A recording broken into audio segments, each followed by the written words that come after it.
Hello and welcome to Kim's Cozy Corner. Today I am going to give you an indoor garden update.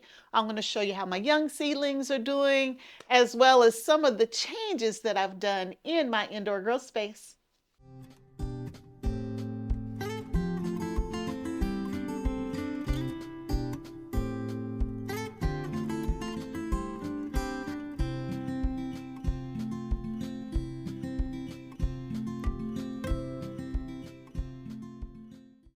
I just happened to be upstairs, so I figured I would start at this very small grow station that I've set up. And in this space right here, I have some of my flowers. And these are my summer flowers that I started from seeds, and I've moved them upstairs. So let's start here, and then we'll get to all the other areas. I have a new lighting system right here that I'm using to show how you can grow your young seedlings in a very small safe space. Now I have the lighting off right now just so you can see, but over here I have all petunias and coleus in this space here. And they're growing very nicely under this 100-watt grow light that is on a stand. Now, I won't be putting any of these outdoors until about mid-May, especially with the way the weather's been around here lately. So mid-May will probably be the earliest that I'll start transplanting all of these outdoors into, like our flower beds and pots and containers and all kinds of things like that. Now let's move over to the hydroponics area and I'll show you what I haven't been doing in that space. So what I haven't been doing over here in my hydroponic space is managing my hydroponic space. Y'all, I've done nothing. Let me just be honest. I've done nothing. I've harvested nothing. I've removed nothing. I've done nothing. But let me show you how doing nothing is still, there's plenty of lettuce and stuff in here that I need to take care of and some tomatoes over there. So let me show you what I should have done in this hydroponics area. So let me just show you what I should have done.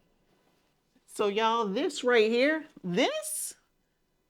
y'all, this is my spinach. Not only did it flower and come up the center, but y'all, I almost got enough seeds here that I can plant. But that's spinach right there. That's spinach. Now I'm not harvesting this spinach anymore at this point in time. Oh, I need to put water in here too. It's out of water. Oh my goodness, there's so much I need to do. So I need to put water in here. There's still some really, really good lettuce in the back here. Oh, there's some romaine lettuce. I'll do another video very soon harvesting the 2 or 3 pieces of lettuce that I got left over here. And again, this is more spinach that has gone to seed. I need to clean this up and maybe plant it one more time with some lettuce. And then we'll be outdoors with our lettuce for a little bit anyway. Now let's look over here at the other hydroponic system. In this other system here, all I have in this system are tomatoes, and I had some cucumbers. They might still be alive. Mostly everything has died except for the tomatoes. And I'm going to bring you in close because there are tons of tomatoes in here. I had to find a way to get some string and trying to hold it all up.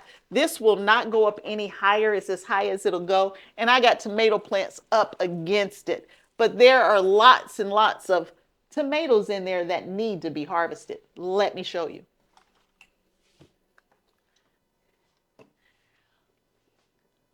So we are all the way at the top. And as I come down, you're going to see there are so many tomatoes in here. There's some all the way over here on this side.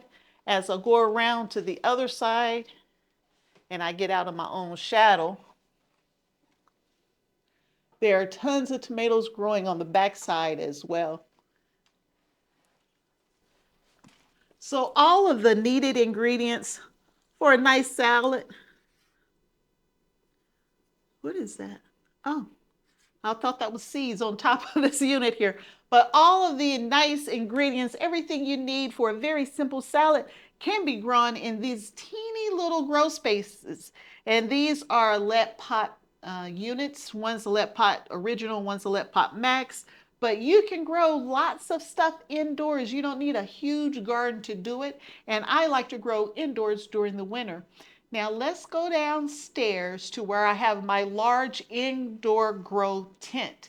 And yes, I do have an indoor grow tent indoors in my house so I can keep those fresh vegetables coming. So as I was saying earlier, I have an indoor grow space. It is a 4x8 grow tent from Vivasun. And in here, I grow my winter vegetables as well as my young seedlings that I'm preparing to go outdoors in this year's garden. And in here, I've grown all kinds of stuff, and I'm going to show you everything I got going on. I am feeding my family from home, and I'm not buying it from the grocery store. So I'm going to start by showing you my young seedling setup, as well as how I've already started some of my sweet potatoes. Well, I figured this is as good a place to start as any. In here, I have sweet potatoes from last year.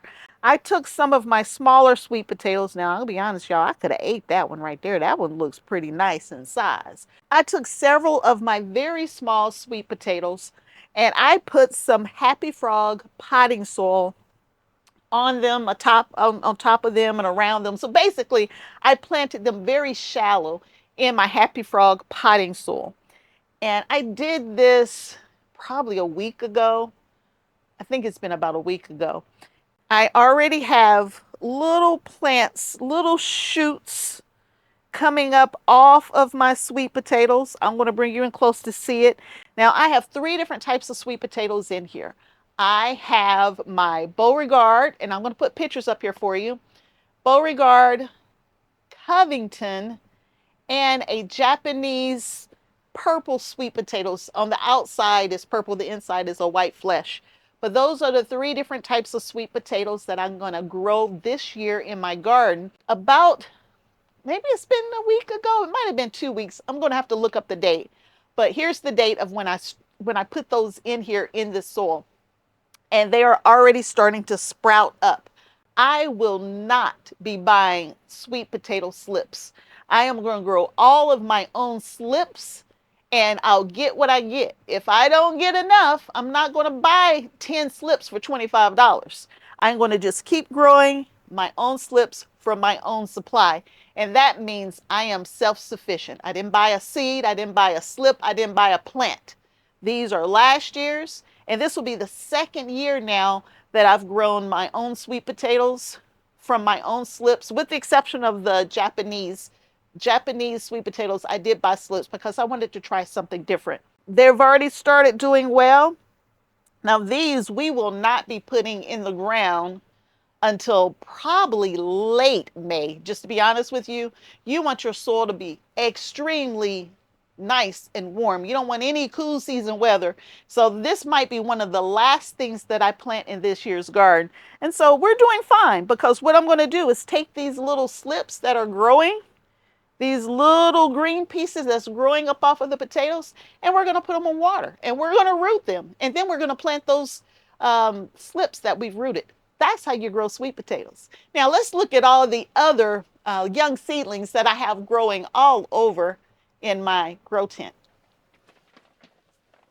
The next thing I'm going to do is I'm going to show you all of these transplants that I have over here.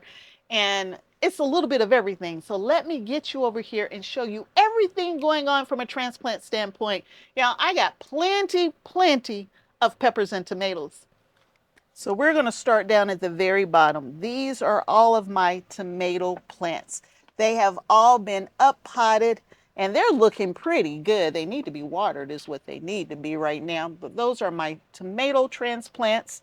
Now this is just a standard shop light. There's nothing fancy about this light right here. On this next level here, these are some of my peppers. Some of my peppers were really late to the party, but they finally germinated. And that's my orange yummies. Those are 12-year-old seeds, something like that. These are seeds from 2014 and it's now 2025. So these seeds are very old, but they did germinate. And there's some more peppers over there and some more seeds that decided very late to come to the party. In the very back, there's some lettuce plants back there that have germinated. Did something die? Oh, no, that don't belong back there. So there's lettuce back there. So those will be transplanted outdoors. More tomato plants right here. I also started eggplant, and that was just a day or so ago. I'm sorry I couldn't bring you with me. For the eggplants, there are two varieties that I'm growing. Those two varieties include these two right here. Eggplants need about 6 weeks before you put them in the ground. And so I started them just a couple of days ago, and we are still in the first week of April, and they won't go in the ground until May. So we have time, but I just got them started. They haven't germinated or anything, but they're there, and hopefully we'll get germination really soon. Moving up to this level here, more tomatoes. And I have up potted all of my tomatoes and all of my peppers except for those that are late to the party. And so there's a little bit of everything back there. The next step for my peppers is to go ahead and cut the tops out so I can get a shorter, bushier plant. All the way up here at the very top. Yeah, y'all see onion because I planted some more onion. I did. I just wanted to see if I could get a few more because it looks like my supply was looking kind of small. So I planted a few more onion. They've come up. They're happy. I mean, even my Alyssa Craig came up. Elsa Craig came up this time. And so we'll put a few more onions outside and start hardening them off when the weather decides to warm back up. And then over there are a few more peppers. Now these peppers right here, y'all, they look better than these peppers down here. And I believe that these are looking so good compared to those because this is just a standard shop light that's supposed to be for grow plants, where that up there is an actual grow light. It's an LED grow light, LED, fluorescent shop light. And you can see a difference in just how healthy these plants look compared to how those plants look. Now, with that being said, I probably need to start moving some things around so that I can keep all of my plants looking as healthy as those that I have on that top shelf over there. All right, let's go to the last area for my plants. So we got the plants on this side of the grow tent, and then when we come all the way over to the other end of the grow tent, guess what? More tomatoes. Lots and lots of tomatoes are growing back here. All kinds of tomatoes. And yes, in the bottom, guess what? More tomatoes. I sell lots of tomatoes at my plant sale. And if you're new here, I take that opportunity to recoup any money that I put in growing my plants. I sell all of my plants for $2 a transplant. That's it, $2. When they're on sale at the big box store, they're at least $4. So it's still cheaper than anything you're going to get from the big box store, and it's a better quality. So my plant sale will probably be the first week in May. And that's when I'll sell all of my peppers and tomatoes and anything extra that I grew that's not for myself or my immediate family. The last area that we're going to talk about are my GreenStalk vertical planters. I have 2 GreenStalk vertical planters in my indoor grow space. In one, I have, I would say, 90% peppers, and I have just one carrot plant.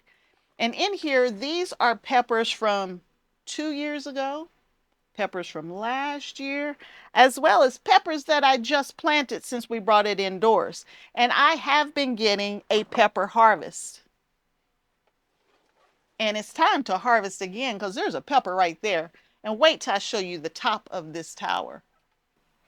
Everything in the tower is not perfect. There's some good things. Actually, there's some very good things. And there's some things that's not doing so well. But I'm going to scan and show you everything that's growing in the pepper GreenStalk. Now look at all these red peppers. Look at them. They are looking good. I got red peppers everywhere and nice big blocky yellow bell peppers and some that are just now starting to turn.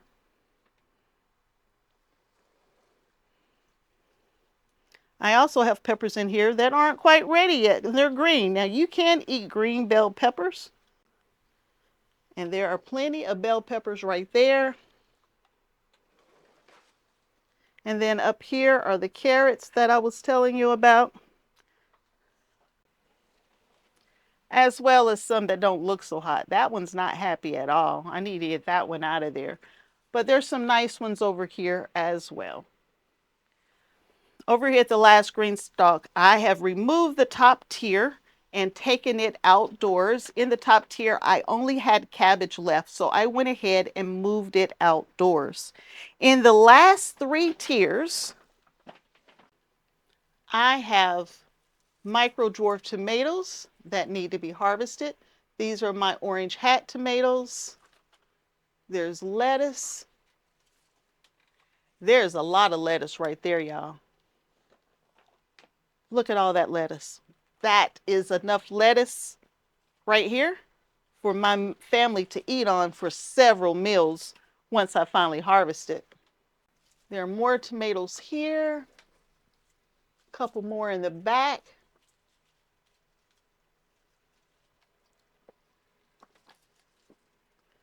And then we get to my micro dwarf tomatoes that, y'all, we didn't think we were going to even get them to grow indoors, but y'all look at that. That is a micro dwarf tomato right there. It has 2 tomatoes on it, and I probably won't finish growing them until they get outside, but y'all, it's possible. If I had started this tomato plant indoors earlier, I could definitely have tomatoes by now. And there's some things that died. I completely lost track of a few things, and this tomato plant just didn't make it, y'all. It's dead. It didn't make it at all. But y'all, that's what's going on in the indoor grow space.